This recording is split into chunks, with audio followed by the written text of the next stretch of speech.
औज़ुबिल्लाहि मिनश्शैतानिर्रजीम बिस्मिल्लाहिर्रहमानिर्रहीम रब्बि इश्रह ली सदरी व यस्सिर ली अमरी वहलुल उक़दतम मिन लिसानी यफ़क़हू क़ौली रब्बी ज़िदनी इल्मा सदक़ल्लाहुल अज़ीम। अस्सलामु अलैकुम नाज़रीन, मैं हूँ शहज़ादा शौकत। प्रोग्राम सनत व मईशत में आपके साथ। हम पाकिस्तानी एक कमज़ोर मईशत में पल रहे हैं, एक कमज़ोर सनत में हम सांस ले रहे हैं। हमारा सनतकार भी परेशान है, हमारी इकॉनमी भी कमज़ोर है। इस वक्त सिचुएशन ये है कि 11 करोड़ के करीब लोग गुर्बत की लकीर से नीचे हैं। ये है हमारी मईशत का हाल। लेकिन हमारी हाजिर गवर्नमेंट में जहांज़ेब साहब ने और शहबाज शरीफ साहब ने कुछ इक़दामात लिए जिसमें कि इन्फ्लेशनरी ट्रेंड जो 40-50% तक था, 38% तक था और कुछ प्रोडक्ट्स में 80-100% तक भी पहुंचा, वो ट्रेंड कम होते होते सिंगल डिजिट आया और अब 2 से लेके 9% तक चल रहा है, जो कि अच्छी परफॉर्मेंस है शॉर्ट टर्म बेसिस पे। लेकिन ये परफॉर्मेंस इसी तरह या तो नेगेटिव इन्फ्लेशन होगी या ये शॉर्ट टर्म मेजर है लॉन्ग टर्म मेजर को कंप्रोमाइज़ करते हुए। यही हमारा चैलेंज है नाजरीन कि हमने खुद काम करने हैं अपने इस सोसाइटी के लिए, इस मईशत के लिए, इस सनत के लिए। खुद रोज़गार बनाना है, कायम करना है कि हम गवर्नमेंट ऑफ पाकिस्तान को जो मसले में फंसी हुई उसमें सपोर्ट कर सकें। लेकिन इससे पहले पिछले प्रोग्राम में हमारी बात हुई कि हुकूमत एक माँ है, उसने रियाया को पहले पालना है, परवरिश करनी है, तरबियत करनी है, ताकि कल को वो मईशत का हिस्सेदार बन के हुकूमत को कुछ बेनिफिट दे सके। ये बेनिफिट फ़ायदा उठाने की एक ऐसी साइकिल का है जिसको इनिशिएट गवर्नमेंट ने करना है। लेकिन पिछले 70-75 साल से गवर्नमेंट के जो इनिशिएटिव थे वो इतना रंग ना ला सके कि हम 10-11 करोड़ गुर्बत की लकीर के नीचे हैं। इसी पॉइंट पे हम बात करेंगे कि हम किस तरीके से रोज़गार ला सकते हैं, वुमेन एम्पावरमेंट किस तरीके से हो सकती है और कॉन्स्टिट्यूशन हमें कहाँ कहाँ प्रोटेक्ट करता है। आज के हमारे मेहमानों में शामिल हैं सहर नदीम बारी साहिबा, हमारी खातून ताजर हैं, मेंबर हैं वुमेन चैम्बर ऑफ कॉमर्स की, हल्का 127, सदर हैं कल्चरल पंजाब एसोसिएशन की और मालियाती अमूर के साथ ये काम कर रही हैं, रेडियो टेलीविज़न है, राइटर हैं। अस्सलाम वालेकुम मैम। जी अस्सलाम वालेकुम। हमारे साथ दूसरे मेहमान हैं राना नदीम साबिर साहब, सीनियर एडवोकेट हैं। आज ये कम्बिनेशन है कि एक तरफ खातून ताजिर है, एक तरफ एक सीनियर एडवोकेट लॉयर हैं जो कि इस्लामिक इकोनॉमिक सिस्टम का भी इल्म रखते हैं। तो आज के प्रोग्राम में हम देखेंगे कि हम पाकिस्तानी खुशहाली कैसे ला सकते हैं, वुमेन एम्पावरमेंट किस तरीके से बेहतर हो सकती है कि आने वाली जनरेशन हमारी कामयाब हो।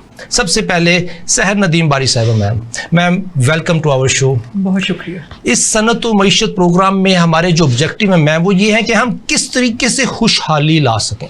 देखें हमारी जो पौध उम्र है उसमें हमारे बड़ों ने हमें गुलाम रख के पाला कि अच्छी परवरिश हो, लेकिन हम अपने बच्चों के गुलाम बने हुए हैं कि हम उनकी अच्छी परवरिश करने के लिए उनके गुलाम बन गए। हमें तो ऊपर से भी जूते पड़ रहे हैं, नीचे से भी जूते, लेकिन इसका नुकसान क्या हमारी आने वाली नस्लों को होगा नहीं? बिल्कुल, बहुत शुक्रिया कि आपने मुझे ये प्रोग्राम में बात करने का मौका दिया। आजकल का हमारा ये पूरे मुआशरे का और पूरे पाकिस्तान का हॉट टॉपिक है कि हम किस साइड पे लेके चलें अपने मुल्क को। कि जो हमारे बड़े थे उस दौर में थोड़ा सा जो अच्छाई की बात ये थी कि मर्द अपनी पोजीशन को और अपने रोज़गार को और अपनी हैसियत को अंडरस्टैंड करता था और वो लोगों को बताने के लिए इतना बोल्ड होता था कि वो फर्स्ट गो में अपनी फैमिली को इन्फॉर्म ज़रूर करता था कि ये मेरी मुलाजमत है या मैं एक राइटर हूँ या राइटर की कैसी कैफियत होती हैं और वो कंट्री के लिए भी काम कर रहा होता है। हमें ये भी समझना है, या जो भी वो उस ज़माने में आपको पता है कि सैकड़ों में आमदन थी, तो घर वालों को एक बार डिफ़ाइन ज़रूर किया जाता था। ये एक बुनियादी रूल भी है, आप इकनॉमिक्स के हिसाब से समझते हैं कि इन्फॉर्म करना लोगों को कि हम ये कर सकते हैं और हमारी इससे ज़्यादा की काबिलियत या इस्तात है या नहीं। तो ख़वातीन उस हैसियत के इर्द गिर्द रहते हुए अपने जहन को इस्तेमाल करते हुए तो तरीक़ाकार से निज़ाम को चलाती थी। और अगर हम थोड़ा इससे भी पहले जाएं, पाकिस्तान बनने से पहले जो हमारे वालिदैन बताते हैं तो उसमें ये था कि हमारी ख़वातीन उस दौर में जफाकश बहुत थी। अगर कुछ पढ़ी लिखी बहुत कम आटे में नमक के बराबर थी तो वो कंट्री के लिए भी काम करती थी, और जो पढ़ी लिखी ज़्यादा तादाद थी वो नहीं थी, लेकिन वो खेतों में अपने जो भी रोज़गार घरेलू सनत के तौर पे हो सकते हैं कि उन्होंने कोई रुई को धुनकना या जो भी उस ज़माने के, तो वो मर्द के शाना बशाना उस दौर में भी जब अवेयरनेस नहीं थी काम ज़रूर करती थी। उससे क्या था कि एक एहसास ज़रूर फैमिली में रहता था कि मर्द जो गया है इसे धूप कैसी महसूस होती है जून की, तो औरत को ये ज़रूर पता था। फिर पाकिस्तान बना तो स्टेजेस इसलिए बता रही हूँ कि मैं राइटर हूँ, मेरे वालिद भी राइटर हैं, तो हमारे जहन उस दौर से अब तक चीज़ों को हम क्या कहना चाहिए कि ग्राफ भी बनाते हैं साथ साथ। तो हम नौजवान नस्ल को मैं आपकी वसातत से बताना चाहूँगी कि जब पाकिस्तान बना तो हमारी लेडीज़ को हमने एक अच्छे तरीके से स्टेज लगाकर घर का सब मुहैया किया। उससे क्या हुआ कि लेडीज़ हमारे घरों के अंदर पढ़ी लिखी थी या नाख्वानदा, दोनों तरह से हमने उनको तन आसान इतना बनाया कि हर वक्त मैं तकरीबन 100 घरों में अवेयरनेस के हवाले से अपने बिजनेस के जाती हूँ, तो मैं हर एक से एक ही बात सुनती हूँ कि हमारी तबीयत ठीक नहीं है, या हम ये काम बाद में करेंगे, या कल देखेंगे, या परसों सोचेंगे, अभी बच्चे सो रहे हैं। इसका मतलब ये मैम हमने औरत को सिनफे नाजुक खुद बनाया पाकिस्तान बनने के बाद। जी हाँ, मर्द ने वो एक एग्जैजुरेशन के दौर में से गुजरा, उसने वो जज्बाती और मालियाती दोनों मारें खाई पाकिस्तान बनने के दौरान, और बाद में उसने उन चीज़ों को बहुत मुश्किल के बाद जो कि बैलेंस करना चाहिए था मर्द से, वो बैलेंस नहीं हुआ। तो आज का मर्द जिसमें आप सब लोग शामिल हैं, मैं कहती हूँ कि ये बताने से माजूर क्यों है कि ये मेरी इनकम है, इस हैसियत में हम प्लान करते हैं अपने घर को। और सबसे बड़ी बात, प्लान तो एक तरफ है कि जो बुनियादी बात है कि हम अपने बच्चों को सामने बिठा कर क्यों नहीं बताना चाहते कि मैं इस डिग्री पर काम करता हूँ और ये मेरी आमदन है। हम अपने बच्चों से क्यों छुपाना चाहते हैं और कैसी बड़ी आस दिलाना चाहते हैं कि हमारे कोई कारखाने हैं या हमारी कोई मिलें हैं। अगर वो लोग भी हैं, मैं कहती हूँ कि उन्हें भी चाहिए, जो हमारी नौजवान नस्ल आज पाकिस्तान की, कि हम देखें कि हमने इस नहज से उन्हें कहाँ पहुँचाया है। ये बच्चे जब इतनी तान आसानी में परवरिश पालेंगे और ये 20-21 साल की उम्र में इस पर मजबूती से कारबंद हो जाएंगे, इस आराम पर, तो आप बताइए कि आपने भी बहुत काम किया होगा और आपने भी, तो कौन से ऐसे दफ्तर होंगे जहाँ पर ये अपनी आसानी से 12 बजे पहुँच कर नींद पूरी करके, नहा के, जोहर को पढ़ के, दुआ मांग के, खाना खा के अच्छे से, और पेरेंट्स की दुआओं के साए तले वहाँ जाके कैसे खड़े होकर परफॉर्म करें। आने वाली नस्ल जो है वो मुश्किल में है। हजरत साहब, नदीम साहब, आप हमें बताएं, मैम ने तो हमें बड़ा क्लियर आईना दिखा दिया कि हम मर्द हैं जिन्होंने अपनी घरेलू खवातीन को, जो कि इकोनॉमिक एक्टिविटीज का हिस्सा थी, पार्ट एंड पार्सल थी और जफाकश और मजबूत थी। आज की तो जरा सी सांस चलती है तो बच्ची को अगर कुछ गला खराब हो गया तो जाना स्पेशलिस्ट के पास है जी, स्पेशलिस्ट से नीचे तो जाना नहीं है। जो मोहल्ले का डॉक्टर है जिसकी फीस 1000 रुपये है, उस पे पास नहीं जाना, 6000 वाले के पास जाना। सो सिनफे नाजुक हमने खुद बनाया। ये इल्जाम नहीं, हकीकत है। मैं भी इसका गवाह हूं, आप भी इसका गवाह हैं। देखिए सर, इसके बारे में आप क्या कहते हैं? देखिए, असल जो आज की लाइफ है ना, वो बड़ी फैंटेसीज पर है। मैंने एक पिछले प्रोग्राम में कहा था कि अब तो अरेंज मैरिज जो है ना, वो भी सेमी लव मैरिज हो गई है। हम बच्चे को पैदाइश के फ़ौरन बाद ही मोबाइल पे कार्टून दिखाना शुरू करते हैं जो रियलिटीज़ नहीं बल्कि फैंटेसीज पे होता है। हम उसके ब्रेन को प्रोग्राम दे देते हैं कि ये फैंटेसीज हो रही हैं। उसके बाद हमारे यहाँ रिश्ता होता है तो वो फ़ोन नंबर एक्सचेंज हो जाते हैं, फेसबुक एक्सचेंज हो जाती है। अब वहां पर मेल जो है वो फीमेल को ये गारंटी कर रहा है कि मैं तुम्हारे हाथ का रिमोट हूं, मैं तुम्हारे हाथ का रोबोट हूं। तो वो जो फैंटेसीज को लेके वो चलता है कि मैं आसमान के सितारे तोड़ के भी तुम्हें ला दूंगा, फिर उस फैंटेसीज से रियलिटीज में आना मुश्किल हो जाता है। फिर नतीजा ये निकलता है कि वो उसकी विशेस को पूरा करते करते जब वो खातून उनकी आदी हो जाती है, वो स्ट्रेस करती है कि जी मैंने इससे नीचे नहीं आना, फिर मर्द जो है वो इलीगैलिटीज भी कमिट करता है। आप उसे चोरी कहें, फ्रॉड कहें, डकैती कहें, बेईमानी कहें, करप्शन कहें, जो भी नाम दे लें। इन सारी बातों की एक बेसिक वजह है, हमारे यहाँ एवरेज ऑफ डाइवोर्स बहुत बढ़ गया है। और ये हदीस मुबारक है कि कुर्ब क़यामत में डाइवोर्स बढ़ जाएगी। अब वो ज़माना था जब बाप ये कह के बेटी को रुखसत करता था कि तुम जा रही हो तो वहाँ से तुम्हारा जनाजा ही निकलेगा। आज बाप ये नहीं कहता। तो आज की औरत भी इतनी इंडिपेंडेंट हो गई है कि अब वो मर्द की ज़रूरत ही नहीं समझती। वो कहती है कि ठीक है, जितने पैसे तुम मुझे देते हो मुझे तुम्हें खाना पकाना पड़ेगा, तुम्हारे बच्चे पालने पड़ेंगे, उससे कम में मैं इंडिपेंडेंट जॉब कर लूँगी। और हमारे यहाँ माजरत के साथ ये है कि मर्द मंगे आटा उनूदा भी काटा। ठीक है, तो औरत को तो जो घी के पेड़े हैं वो सारी दुनिया देने को फिरती है। आप किसी डिपार्टमेंट में चले जाएं, वहां पे डबल वैकेंसीज अगर हों तो फीमेल की एक्सेप्टेंस देखें कितनी ज्यादा हो गई है। हमने फीमेल को अगर ब्लेड के इश्तिहार में पेश कर दिया है, अगर हमने फीमेल को वो प्रोजेक्शन करना शुरू कर दिया है साइन बोर्ड्स पे, तो फिर उसकी जो अवेलेबिलिटी है, उसकी जो अपॉर्चुनिटी है वो इतनी लैविश कर दी है कि उसको मेहनत करनी नहीं पड़ती। वो इधर मर्द से जान छुड़ाती है, इधर घर को खैरबाद कहती है, उधर 40 हाथ उसको वेलकम कर रहे होते हैं। अल्लाह अकबर। मैम, इसमें देखें राना साहब ने तो बड़े क्लियरली कह दिया कि हम कहाँ खड़े हैं। तो इसमें जो यहाँ पे आज हम खड़े हैं, तो आप क्या समझती हैं कि हमने क्या गलती की? हमारे बड़ों में क्या वो खासियत थी कि चीज़ें कंट्रोल में थी और हम परवरिश में उनके जो उनकी इंस्ट्रक्शन थी, जो उनकी परवरिश तरबियत, उसमें रहे? और आज क्या है? इसमें मैं थोड़ा अब के हवाले से बताती हूँ। 2024 है, थोड़ा सा कुछ चीज़ों को हमें भी अंडरस्टैंड करना है। इनका पॉइंट ऑफ व्यू भी ठीक है, लेकिन आप देखिए, मैं महंगाई से बात शुरू करती हूँ। महंगाई नामा भी मैंने लिखा कि अब पूरी दुनिया में इस टाइम, हम कहते हैं ना पाकिस्तान में ऐसा नहीं है, हम बाहर गए नहीं, हमारे लोग मतलब पब्लिक बाहर गई नहीं। पूरी दुनिया में अब ये महंगाई उस तरह की नहीं है जैसे हमारे बचपन में कोई थोड़ी बहुत महंगाई आती थी तो पेरेंट्स हल्का सा परेशान होते थे, फिर और अपने आप को सिंपल कर लेते थे। तो वक्त ये महंगाई प्रॉपरली एक नाफिज की गई महंगाई और ये सिस्टम का हिस्सा है। हमें इसे भी तो एक्सेप्ट करना है ना। हम जो भी करें, कभी हम सॉरी मौजू थोड़ा ट्रेंड से हट रहा है, लेकिन ये ज़रूरी है क्योंकि बीच में, क्योंकि लेडीज़ की बात हो रही है। तो महंगाई नामा लिखने की वजह क्या थी कि लेडीज समझें कि हम पे क्या तारी है। जैसे कोई दुनिया पे कभी ताउन तारी होता था, कभी कुछ, अभी ये महंगाई तारी है। और ये आने वाले और जाने वाले ये अगले 10 साल भी महंगाई के, उसके बाद कुछ मौजे हों तो कुछ कहा नहीं, क्योंकि साइंस रोबोटिक्स बड़ी महंगाई आएगी। और हमारी ज़रूरियात में कनेक्ट करूँगी, हमारी ज़रूरियात लेडीज़ के हवाले से बात करूँगी कि हमारी ज़रूरियात इस कदर ज़्यादा हमने, क्योंकि लेडीज़ हमारी फारिग है, वो पूरे दिन टीवी और ये जो मल्टीमीडिया ये देखती हैं, जो चीज़ें अब किसी फिल्म स्टार ने पहनी है, ठीक है हमारी मजबूरी, हम टीवी पे आती हैं, वो चीज़ें चाहिए। लेकिन घरेलू लेडीज़ को उन चीज़ों की फौरी अर्जेंट ज़रूरत नहीं है, इतने जोड़ों की या वो सब।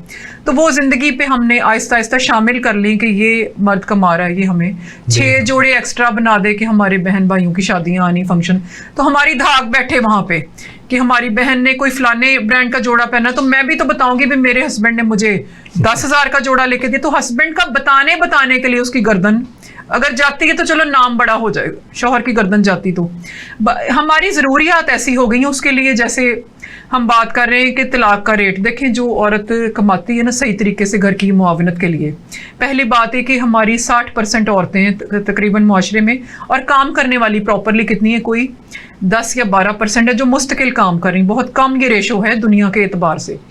पाकिस्तान इस वक्त दुनिया का तन आसान तरीन मुल्क बन गया, जहाँ पे किसी लेडी का दिल दुनिया में नहीं ना चाह रहा कि कोई काम नहीं मैंने करना, वो यहाँ आ जाए। और किसी भी मर्द शादी करे तो वो इजीली उसकी लाइफ घर बैठ के पास हो सकती। दुनिया में ऐसा नहीं होगा। वो जहाँ जाएगी, अगर वो 2 बच्चे होंगे उसके तो उसे 2 के हिसाब से काम करना पड़ेगा, अगर 3 होंगे 3 के हिसाब से उसे उतने घंटे ज्यादा काम करना होगा। और वो बहरहाल हम उस बहस में नहीं जाते। पाकिस्तान में तानाशानी लेडीज की, बहरहाल काम करने वाली लेडी थोड़ी सी जिम्मेदार भी हो जाती है। आपने 2 बातें की हैं कि महंगाई है और दूसरा काम करने वाली खवातीन कम है। इसमें राना नदीम साहब, महंगाई हम पे मुसल्लत कर देगी। मैम ने ये कहा कि हालांकि ये राइटर है, इकोनॉमिस्ट नहीं, लेकिन उन्होंने बात बिल्कुल ठीक की कि अगले 10 साल में महंगाई बढ़नी है। मैं ये कहा करता हूँ कि 17वें ग्रेड का ऑफिसर 150 साल कमाता रहे, घर नहीं खरीद सकता। हमारी लेबर जो 50-60 हज़ार रुपये महीने का कमाती है, अगर वो खर्च ना करे, 50 हज़ार सेव कर ले, तो 500 साल में घर नहीं खरीद सकती। महंगाई का ये आलम है। सर, इस सिचुएशन में आप क्या एडवाइस करते हैं कि हम पाकिस्तानियों को, हमारी औरतों को काम करना चाहिए, या वो पॉलिसीज जिसकी वजह से महंगाई है उसके खिलाफ आवाज़ उठानी चाहिए? क्या करना चाहिए? हमारे पास क्या ऑप्शंस हैं? देखें, मैं इन दोनों चीज़ों को ऑन करता हूँ। एक तो हमें महंगाई के ख़िलाफ़ जो बैड पॉलिसीज़ हैं जो फेलियर हो चुकी हैं उनके खिलाफ भी आवाज़ उठानी चाहिए, और ना सिर्फ उसके लिए हमें चाराजोई करनी चाहिए कानूनी तौर पर, उसके लिए हमें एजुकेट भी करना चाहिए लोगों को। दूसरा बड़ा जो फैक्टर हम इसको समझते हैं या हमें गौर करना चाहिए कि महंगाई अब इतनी ज़्यादा बढ़ गई कि पर कैपिटा कम होता गया। अब लोगों को नेसेसिटीज ऑफ लाइफ नहीं मिल रही। हमने एक प्रॉब्लम क्रिएट कर दी है कि हम ज़हनी तौर पर, इज्तिमाई तौर पर तो बड़े मॉडर्नाइज हो गए। हमें ये बड़ा पसंद है कि एक लड़की सड़क से गुजर रही है, उसने अच्छा लिबास पहना हुआ है, मगर हम अपनी ज़ात की हद तक अभी उसी पैटर्न में है कि हमारी औरत बाहर ना निकले, बाकी सारे ज़माने की औरतें बाहर आ जाएं। तो ये तीतर और बटेर जब तक हम मिक्स करेंगे, या तो हम यूरोप जैसे हो जाएं और हमारी तमाम खवातीन जो हमारी आबादी का 55-56% हैं वो काम करें, तो वो प्रोडक्टिव हो जाएंगी। सर पहले तो एक मर्द काम करता था 11 जी खाते थे, अब तो 5 मर्द काम करते हैं 4 जी नहीं खा सकते। वो सिंपलिसिटी ये है ना कि नबी करीम सल्लल्लाहु अलैहि वसल्लम से उमर फारूक रज़ियल्लाहु ताला अन्हु ने पूछा, या रसूलुल्लाह सल्लल्लाहु अलैहि वसल्लम, कपड़े जो है लिबास कब पुराना होता है? तो आपने फरमाया जब उस पर पेबंद लग जाए। मगर आज हमारे यहाँ एक ईद का लिबास, एक मेहंदी का लिबास, एक बारात का लिबास जो है वो अगली शादी, अगली मेहंदी, अगली ईद के लिए पुराना हो चुका है जी। ठीक है, तो वो जब हमारा ये ट्रेंड होगा, हम देखें, या तो हम बिल्कुल मुसलमान बने ना, तो फिर इस्लामी इक़दार को जब अपनाएंगे तो इस्लामी इक़दार में गुर्बत है ही नहीं। जितने आप सिंपल हो जाएंगे, जिसे आप कनात कहते हैं, वो सिंपलिसिटी है, वो कभी आपको गरीब नहीं सर होने देती। मैम तो जहाज पे निकल आई हैं, उन्होंने कहा कि एजुकेट मैं करूंगी, जो कर सकती हूँ। राइटर ये हैं, वालिद साहब इनके राइटर थे, इन्होंने अपना काम तो शुरू किया हुआ। दूसरा जो आपने साथ कहा, कानूनी चाराजोई कोई ऐसी हम अडॉप्ट करें कि जो पॉलिसीज क्रिएट कर रही हैं प्रॉब्लम, उसमें मैम आप क्या कर सकती हैं? देखिए, कानूनी चारा जो ये जो घर से बाहर की बातें हैं ना, जी जी, ये हम जरूर करेंगे, लेकिन हर लेडी कानूनी चारा जोई ना ही करे तो बेहतर है। पहली बात, पहले हम अपने घर के सिस्टम को, मैं कहती हूँ, हम चेक करें जी, एजुकेट करने के बारे में। अगर लेडीज को नहीं अंडरस्टैंडिंग होती तो हम जैसे पढ़े लिखे लोग, आप लोगों जैसे टीवी स्टेशन पे बैठने वाले, इनको हम कहते हैं माहिरीन, जो कोई 50-50 जंगे लड़के आए तो टीवी पे हम पहुंचते हैं। हाँ जी। तो इनसे क्यों नहीं आज तक मैं खुद जाती हूँ लोगों के घरों में और उनसे, उनके स्टूडेंट्स को बिठा के, क्योंकि लेडीज जो मेरी एज की औरतें ना, वो अब चेंज होने से, सही बताऊं तो वो आगे चला गया मामला। हाँ, आप 30 साल से ऊपर की उम्र की औरत को कन्वर्ट नहीं कर, चेंज नहीं कर तो क्या होगा, सामने वो अंडरस्टैंड करेगी, लेकिन आपके बाद में वो बगावत अपने मर्द से रखेगी कि इसने मुझे कहा कि जोड़ा नहीं लेके देना ईद पे। लेकिन आप नौजवान नस्ल को, जो मैं कर सकती हूँ ना, क्योंकि हम राइटर हैं, हमने ये भी समझना है कि किस लेवल को हम चेंज कर सकते हैं और किसको नहीं कर सकते। अगर आप प्रेशराइज करके चेंज करते हैं तो मुआशरे पैरामीटर इस तरह चेंज नहीं हुआ करते। तो जो आप क्या राइटर, जो आपने टॉपिक्स लिखे हैं आज तक, उन सब का जो समरी है इस मामले में, वो क्या है, कौन सी जड़ पकड़ के स्टार्ट करें? जो हमारी कच्ची नस्ल है ना नौजवानों की, 25 साल की उम्र को भी मैं स्टूडेंट गिनती हूँ, 17 से 25 साल उम्र, 14 से 15 साल जी मैम, इनको अगर हम इनको साथ बिठाएं, लेकिन अब देखें कि वो सीखने का मार्जिन भी वो नहीं है कि हम कहेंगे मैं उस्ताद हूँ, मैंने पढ़ा, आप मेरे घर आओ, आप फारिग हो। स्टूडेंट को आप ये कह ही नहीं सकते कि आप फारिग हो। वो आपको कहेंगे कि उन्होंने कोई ऐसी फिल्म देखनी टीवी पे, या फ्रेंड्स आए हुए हैं, एसी चल रहा है, हमने बर्गर मंगवाए, वो क्यों आपकी बात सुनेंगे आके, जबकि उन्हें एक गवर्नर लेवल का, मैं गवर्नर साहब से भी परसों मेरी मीटिंग हुई थी, मैंने उनका भी वो लेवल देखा, और मिडिल क्लास के आप सबके बच्चों का, हमारे बच्चों का सबका वो लेवल मैंने सेम देखा। तो अब आप सोचें कि बातें कहाँ जाती हैं और कहाँ जाविया। हम क्या जाविया डिस्कस करें कि जो मुगलिया दौर में शहनशाह नहीं खाते थे, वो बर्गर हमारे बच्चे अवेल करते हैं। फिर हम कहते हैं हमारे मुल्क पे गरीबी बहुत है। दूसरे मुल्क गश में चले जाएंगे जब हमारे मिडिल क्लास के वो हाई स्टैंडर्ड्स देखेंगे कि मैं गवर्नर पूरी जिंदगी में 1 करोड़ आदमी में से एक बनता है, तो जो गवर्नर साहब का लेवल है वो हमारे बच्चों का लेवल है सेम, बल्कि वो शायद धूप में निकलते हैं किसी टाइम, हमारे बच्चे कभी भी नहीं निकलते। अल्लाह अकबर। नाज़रीन, हम जी एक छोटा सा ब्रेक लेते हैं, एक ब्रेक का वक्त हुआ है। मैम ये कह रही हैं कि हम माहिरीन हैं जो इस टॉपिक पे 50-50 जंगें लड़के आए हैं, तो इसी तरह मैम भी 50-500 जंगें लड़के आई हैं कि किसी तरीके से हम अपनी ख़वातीन को अवेयरनेस दे दें कि वो अच्छी माएँ बन जाएं, तो आने वाली नस्ल जो है ना, ये उसकी भलाई इसी में है कि उनकी तरबियत और परवरिश अच्छी हो। उसके लिए अवेयरनेस चाहिए, एजुकेशन चाहिए। मिलते हैं एक ब्रेक के बाद।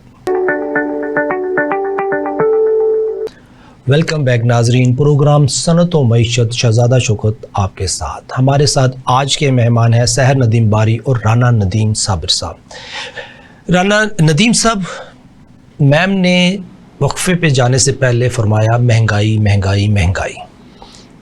इस महंगाई के ख़िलाफ़ कॉन्स्टिट्यूशन हमें कोई प्रोटेक्शन देता है? जी, कॉन्स्टिट्यूशन जब आपके फंडामेंटल राइट्स को प्रोटेक्ट करता है तो उसके अंदर स्टेट पर एक जिम्मेदारी होती है गवर्नमेंट के ऊपर कि वो आपकी जो नेसेसिटीज ऑफ लाइफ हैं वो आपको डोर स्टेप पे प्रोवाइड करे। देखें, जब आप ये कहते हैं कि इंसाफ कायम होना चाहिए तो इसका मतलब है कि आप नेपोटिज्म की गर्दन दबोच लेंगे, आप उसको निप एंड बुड करेंगे। और अगर नेपोटिज्म ख़त्म हो जाए उसके बाद आप उसको मेरिट पे हर चीज़ों को डिसाइड करें, आपको इंसाफ सही मिले, आपके जो इदारे हैं अगर वो सही काम कर रहे हों तो चीज़ें बहुत आसान हो जाएंगी। हमारा मुल्क इस वक्त पुलिस स्टेट बन चुका है। आज हर बंदे को ये पता है कि मैं कोर्ट जाने से पहले नीचे नीचे बातें फिक्स कर लूँ तो मेरा काम हो जाएगा। तो ये जो इलीगैलिटीज़ को आप हवा देते हैं या उसकी नशोनुमा करते हैं, ये आपके मुआशरे में बिगाड़ का बहुत बड़ा एक इसका मतलब है हमें इनिशिएटिव तो लेना चाहिए महंगाई के खिलाफ। जो मेरे फंडामेंटल राइट्स हैं उसमें महंगाई सबसे ज्यादा हमें डिग्निटी ऑफ मैन तो मर गई सर। देखें, कॉन्स्टिट्यूशन पाकिस्तान का वाहिद कॉन्स्टिट्यूशन है जिसमें इकोनॉमिक इमरजेंसी की प्रोविजन भी मौजूद है। यानी अंदाजा करें कि हमारे यहाँ ये अजीब मामला है कि हम अगर इस बात पे भी इमरजेंसी में आ सकते हैं तो इसके बावजूद हमने इसको एड्रेस नहीं किया। हमने सिर्फ बातें की हैं, कॉन्स्टिट्यूशन को इनैक्टमेंट कर दी, उसकी लेजिस्लेशन कर ली, मगर उसकी सोल्यूशन पे प्रैक्टिकल स्टेप हमने अभी तक नहीं लिया। तो शायद हमारे लोगों के पास विजन नहीं था या करना नहीं चाहते थे। आपने कहा एजुकेशन भी डोर स्टेप पे पहुंचानी है। जी बिल्कुल। मैंने सर एक इंटरव्यू किया क्लाइंट के लिए, एमकॉम, MBA, MPhil स्टूडेंट सारे बैठे हुए हैं। मैंने उनसे एक सवाल कह दिया कि ये कंप्यूटर है, इतने का खरीदा, क्योंकि वो कमर्शियल मार्केट थी, आपने इसके ऊपर इतने % ऐड करना है तो टैग प्राइस बनानी है। आप कमर्शियल मैनेजर है, पॉलिसी ही है कि इतने % ऐड कर दें। जी, यकीन जाने एक बच्चा और एक बच्ची भी उस कॉस्ट का उतने % जो पॉलिसी थी वो इंप्लीमेंट ही नहीं कर सके। एमकॉम, MPhil, MBA और पता नहीं क्या क्या डिग्री थी। एक बच्ची सिफारिशी थी, उसकी अपॉइंटमेंट एक डायरेक्टर की तरफ से, उसने कहा सर मैं फेल तो हो गई, सवाल का जवाब नहीं दे सकी, कल मैं आऊंगी दोबारा। कल आई दोबारा, मैं वेरी इंटरेस्टिंग, कल वापस आई उस सवाल का जवाब लेके, वो भी गलत। मैंने कहा ये किससे करवाया? कहती मैं अपने टीचर के पास चली गई थी जिससे मैंने पढ़ाई की है, उसको भी एक प्रैक्टिकल पॉलिसी इंप्लीमेंट करना आ ही नहीं रहा। मैम अब ये बताएं कि जो हमारे MBA, MCOM बच्चे आ रहे हैं, इनकी ज़हनी हालत क्या है? ये चाहते क्या है? ये जो बच्चे MBA नहीं है उनके जहन में ऐसे क्या ख्यालात आ रहे हैं कि वो प्रैक्टिकल लाइफ में हेजिटेंट है? अच्छा, मैं इसके बारे में बाकायदा, क्योंकि स्टूडेंट से मेरा राब्ता रहता है सारा दिन। या कह लें कि मैं राब्ता करती हूँ। कितने स्टूडेंट्स हैं आपके राब्ते में? हजारों? मुख्तलिफ गाँव में जाती हूँ, मुख्तलिफ कस्बों में, और जहाँ जहाँ मुझे कोई बच्चा टाइम दे पाता है। जियोग्राफिकली आप? जी हाँ, तो लाहौर शहर में मैंने अपने तौर पे स्टार्ट किया मार्कअप के। मैं टैलेंट हंट भी करती हूँ साथ साथ कल्चर के हवाले से। जो बच्चे कहते हैं हमें चांस नहीं मिल रहा, हमारा ये टैलेंट था, बाज़ औक़ात बच्चों को वैसे भी फील हो रहा होता है कि टैलेंट है हमारे अंदर, तो वो मैं थोड़ा चेक करती हूँ है भी ये बातें ही हैं। बहरहाल मैं इस हवाले से बात करती हूँ जो आपने भी बात की कि प्रैक्टिकल। इसमें एक टेक्निकल बात मैं भी आपको शेयर करूँगी कि जैसे बिजनेस के हवाले से मैं कोई 2-3 लेक्चर्स में बैठी, ये मिसाल उससे कुछ आपको सेटिस्फाई करेगी। तो उन्होंने जो बताई वो उन्होंने स्टडी किया हुआ था बाकायदा, बल्कि बाहर से भी कोर्स किया होगा खातून ने, मैं चैम्बर की बात बता रही हूँ। लेकिन ख़ुद जब तक हम बिज़नेस रेडी मार्टों की, कीनों की, छोटे लेवल पे खुद पेरेंटल बिजनेस के अलावा, वो एक अलग मौजू है जिस पे मैंने लिखा है बहुत। ये एक अलग मौजू है जो पेरेंटल बिजनेस के अलावा मैं आपकी बात का जवाब देने के लिए मिसाल दे रही हूँ। तो जब मैंने उनका लेक्चर सुना तो वो प्रैक्टिकल से इतना दूर था कि मैं उसको मिला नहीं पा रही थी। हालांकि मैं बाकायदा खातून ताजिर हूँ, कोई 50-60 प्रोडक्ट्स का मैं अकेली कारोबार करती हूँ, मैंने खुद सीखा है। तो प्रैक्टिकली जो चीज़ें हैं ना, जैसे आप डॉक्टरी को बच्चा कर ले और अगर उसने उसकी प्रैक्टिस नहीं की 8 साल 10 साल, जबकि 5-10 साल तो काउंट नहीं होते किसी फील्ड, 10 साल 12 साल 15 साल जो करे तो वो फिर हमें बताए कि उसने किया। 30 साल बाद बंदा माहिर कहलाता है, जैसे आप लोग बैठे हैं। तो इसमें स्टूडेंट्स का कसूर नहीं, जब तक वो उस चीज़ को प्रैक्टिकली हमने उन्हें लगाएंगे नहीं कि बेटे अब आप ये पढ़ रहे हो ना, तो शाम को 2 घंटे इसके माहिर के पास कोई बैठते हैं तो ज़रा गर्मी सर्दी सहने की कोशिश करो, आओ ढूंढे माहिर। माहिर भी देखें आपको घरों पे तो नहीं मिलेंगे जो बाकायदा माहिर होंगे, वो जाना पड़ेगा, टाइम नहीं देंगे और वो सच्चे हैं। हाँ जी। तो 2-3 बार स्टूडेंट उनके पास जाए। आजकल तो वैसे हम सब माहिर चाहते हैं कि बच्चे आए, हम अपने काम छोड़ देंगे पाकिस्तान की बका के लिए और कहेंगे कि आओ सिखाएं।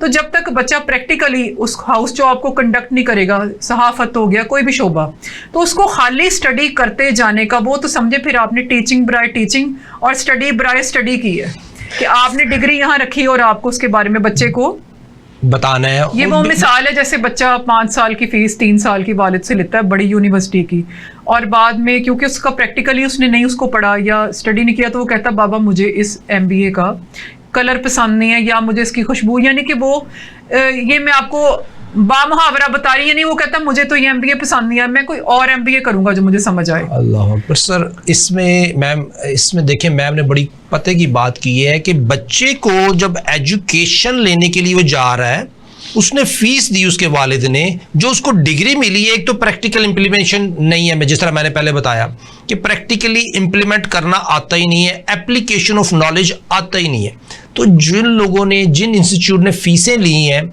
और डिग्रियां बांट रहे हैं सिर्फ पैसों के लिए, फीस के लिए, तो गवर्नमेंट सो रही है, उसके ऊपर कोई इंप्लीमेंटेशन नहीं है और उनके अंदर चार्ज भी नहीं है वो किसी माहिर के पास जा सके। मैम ने बहुत प्यारा पॉइंट उठाया। देखें, हमारा जो निज़ाम तालीम है ना, वो सबसे ज़्यादा फरसूदा है।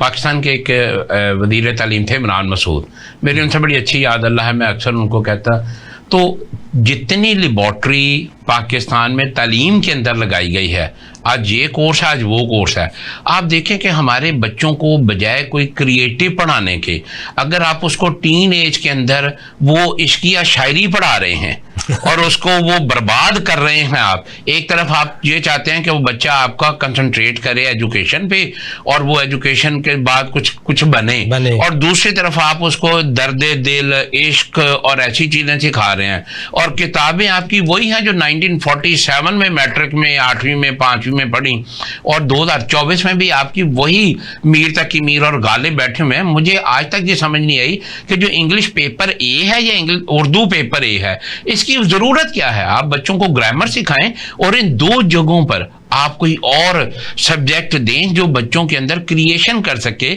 हर बच्चे को थोड़ा बहुत लॉ, थोड़ा बहुत इकोनॉमी, थोड़ा बहुत मेडिकल आना चाहिए, ये बड़ी ज़रूरी बात है। और आप उसको उर्दू ए में कहानियाँ, गज़लें, शायरी ये पढ़ा के तो उसका सत्यानाश कर देते हैं। 10 साल वो इसे शायरी को उठा के क्या करेगा। सर यहाँ पे क्या हम इस राइट के लिए एप्लीकेशन लेके गवर्नमेंट ऑफ पाकिस्तान पे जाएं रेमेडी के लिए या कोर्ट में जाएं? हमें कोर्ट में जाना चाहिए, हमें इसको चैलेंज करना चाहिए, इस पे हमें कोर्ट को रिक्वेस्ट करनी चाहिए कि वो जो माहिरीन तालीम है उनको सम्मन करें और उनसे पूछें कि ये जो आप जिस एज के अंदर बच्चे को आपने एथिक्स सिखाने हैं, जिसमें आपने उसे माँ बहन की आंखों की शर्म सिखानी है, जिसमें आपने सूरह नूर की तालीम देनी है, वहाँ आप उसे इश्क सिखा रहे हैं और फिर उस इश्क के बाद आपने उसके हाथ में मोबाइल दिया हुआ है। देखिए, पहले जो बच्चा था वो वाइट पेपर होता था,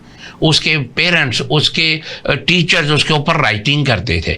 आज बच्चा सोशल मीडिया पे वाइट पेपर नहीं है, वो तो अपनी मर्जी से पता नहीं क्या क्या कुछ देख के क्या खराफात अपने दिन में लिए बैठा है।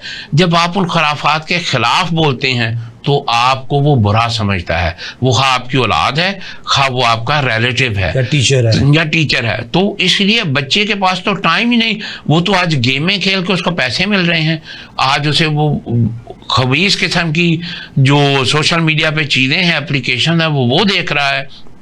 तो हमारा बच्चा जो 6-6 घंटे गेम खेल के उस पे स्कोर बना रहा है, उसने पाकिस्तान की तरक्की में क्या करना है? मैम, इस बात पे आपकी क्या रिसर्च है, क्या आर्टिकल है? इसमें मैं कुछ ये कहना चाहती हूँ, ये तो एक मौजू लंबा हो जाएगा कि हमारा स्टूडेंट चाहता क्या है, इसके बारे में फिर हम कभी प्रोग्राम जामिया करेंगे कि जो मेरी रिसर्च है, स्टूडेंट जो चाहता है वो हम डिस्कस करेंगे बाद में। लेकिन जो इन्होंने कहा वो बिल्कुल ठीक है कि हमें कोर्ट में जाना चाहिए। और हाँ, ये उर्दू को सिलेबस से निकालना, मैं इसके हक में नहीं, हमारा स्टूडेंट पहले मैं कोई 5 या 6 अर्जियां सिलेबस चेंज किया जा सकता है, निकालने की जरूरत है, इसके निकालने आप प्रैक्टिकल डालना, उर्दू ए को निकालना, उर्दू बी सिखाएं, बात पूरी होने दीजिए। अच्छा, 5 या 6 अर्जियां मैं बच्चों से कहती मुझे उर्दू में लिख के दिखाओ, तो यकीन करें MA उर्दू बच्चा भी हमारा उर्दू भी नहीं लिख पाते, शायरी तो पढ़ते ही नहीं। लेकिन हाँ, इकोनॉमिक्स जैसे अब हमें पॉइंट्स ही आगे, इकोनॉमिक्स की ही हमारी जंग है लाइफ की, अब हमारी किसी और चीज़ की जंग है ही नहीं। पहले हमारी होती थी कि नामवर होने की जंग है, कोई पता नहीं किस किस चीज़ की जंग है, या क्या और भी कोई हो सकते हैं ऐसे इशू जो हमारे ज़माने में होते थे कि भाई ये करना है हमने। अब ऐसा नहीं है, इकोनॉमिक्स की जंग है और पूरी दुनिया में ये कॉमन बात है कि पाकिस्तान के अलावा भी कोई मुल्क आप चले जाएं तो वहाँ भी इकोनॉमिक्स की ही जंग है। तो ये जो हमारे सिर्फ इकोनॉमिक्स पढ़ते हैं ना बच्चे, सारी दुनिया इकोनॉमिक्स नहीं रख सकती, उसके अलावा बाकी बच्चे एस्टिमेट नहीं कर पाते किसी चीज़ का। तो ये इनकी बात से मैं 100% एग्री हूँ कि इकोनॉमिक्स के सब्जेक्ट्स को और ये कोर्ट के जो ये भी हमारे बच्चे जो लॉ सब नहीं पढ़ सकते, उन्हें बेसिक तो पता हो कि क्या नहीं करना था या क्या बर्दाश्त करना है या क्या नहीं, तो वो लॉ के कुछ सब्जेक्ट्स को ईजी जिससे बेसिक्स पता चल जाए, और इकोनॉमिक्स के बेसिक सब्जेक्ट्स को हमारे बच्चों के कोर्सेज में मैट्रिक में भी शामिल होना चाहिए, ताकि बच्चों को ये पता हो कि हमने आगे ये इक्तिसाद की जंग लड़नी कैसे है और ये इक्तिसाद की जंग है क्या इसमें। हाँ जी, एक हजरत साहब, राना साहब, एक बात मैम ने और कर दी कि इक्तिसादी जंग है क्या।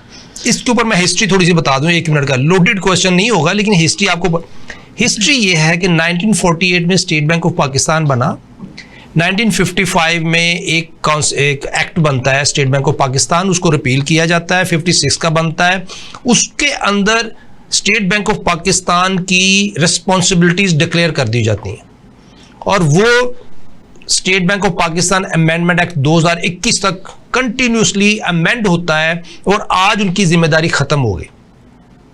अब हमारे ऊपर किस तरीके से हिटमैन इकोनॉमिस्ट पॉलिसीज सदर अयूब साहब ने खास तौर पर कहूँगा, खास तौर, और जस्टिस मुनीर साहब जिन्होंने मौलवी तमीज़ुद्दीन साहब वाला केस था जब कॉन्स्टिट्यूशन असेंबली को तोड़ा गया, ये जस्टिस साहब और ये हमारे सदर अयूब साहब, इन्होंने हिटमैन इकोनॉमिक पॉलिसीज़ को एक्सेप्ट किया, इम्प्लीमेंट किया, जिसकी वजह से आज हम इक्तिसादी बर्बादी में है। तो सर इसमें कॉन्स्टिट्यूशन का रोल, और मैम से बाद में पूछेंगे कि क्या हमारा रोल होना चाहिए। देखिए, कॉन्स्टिट्यूशन तो चूंकि कहता है equality of citizen before the law, और उसके साथ कॉन्स्टिट्यूशन ये कहता है कि आपको हर तरह का बिजनेस, ट्रेड और इकोनॉमी करने का राइट है। ये आपका प्राइमरी राइट है कि आपका जो दी बेस्ट है आप उसको प्रोड्यूस कर सकें, और स्टेट जो है वो आपको वो अपॉर्चुनिटीज प्रोवाइड करेगी, पॉलिसीज देगी।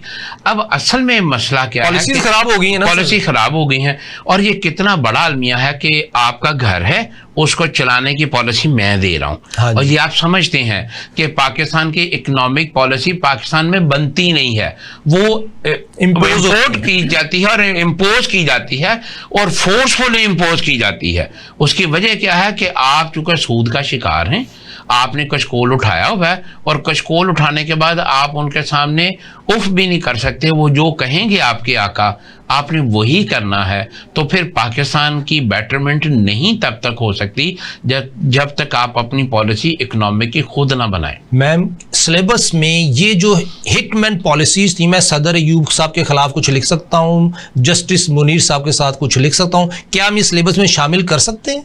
बिल्कुल, हमें सिलेबस में शामिल करनी चाहिए, अगर जो हुकूमती रुकावटें आड़े नहीं आएंगी। ये हमें पहले बेसिक्स डिस्कस करने के बाद, ये हम खुद से इम्प्लीमेंट नहीं कर सकते, ये तो माहिरीन साथ कोर्ट के, ये जो कोर्ट के माहिरीन है, इन्हें साथ बिठाकर सिलेबस में वो सब्जेक्ट्स जो बच्चों की, मैं ये नहीं कह रही कि हमें क्या लिखना चाहिए, मैं कह रही कि बेसिक सब्जेक्ट्स की जो नॉलेज जी वो तो होना चाहिए। लेकिन कानूनी मुझे आपका ये आइडिया इतना पसंद आया है कि जो इक्तिसादी हिस्ट्री है, मैं बताती हूँ कुछ इसकी डिटेल, अगर बच्चे नहीं भी समझ पाए तो ये जो बागियाना ये कुछ जुमले हैं, हम इस तरह डायरेक्ट नहीं नाफिज कर सकते कि हमने सिलेबस में लिखने हैं कि सदर अयूब ये था या ज़ियाउल हक ये था। हर तबके की एक अलग सोच है, किसी को ज़ियाउल हक पसंद भी तो हो सकता है। जी ऐसी, तो वो मुल्क में पहले इतना ज्यादा फसाद का शिकार है, हम ये नहीं लिख सकते। मैं इस हक में नहीं एज ए राइटर, हमें क्या लिखना चाहिए? हम पर्सनैलिटीज को नहीं लिख सकते, पर्सनैलिटी साइड पे कर दें। ये जो कानून के बुनियादी निकात है ना, ये हर बच्चे को पता होने चाहिए, और ये जरूर ये शामिल होने चाहिए, और साथ ये जैसे इकोनॉमिक्स के, लेकिन पर्सनैलिटीज को हम पहले भी जो लिखी जा रही हैं या जो भी, उनको भी हमें चाहिए कि रिमूव करें। मैं इसमें एक चीज ऐड करना चाहता हूँ कि अगर आप सिलेबस को पढ़ते हैं तो आपको जो स्टोरी इंग्लिश में पढ़ाई जाती है या उर्दू में पढ़ाई जाती है उनका प्रैक्टिकल लाइफ से कोई ताल्लुक ही नहीं है, वो आज इम्प्लीमेंट हो ही नहीं सकती, आप उसको एज ए रेफरेंस यूज कर ही नहीं सकते।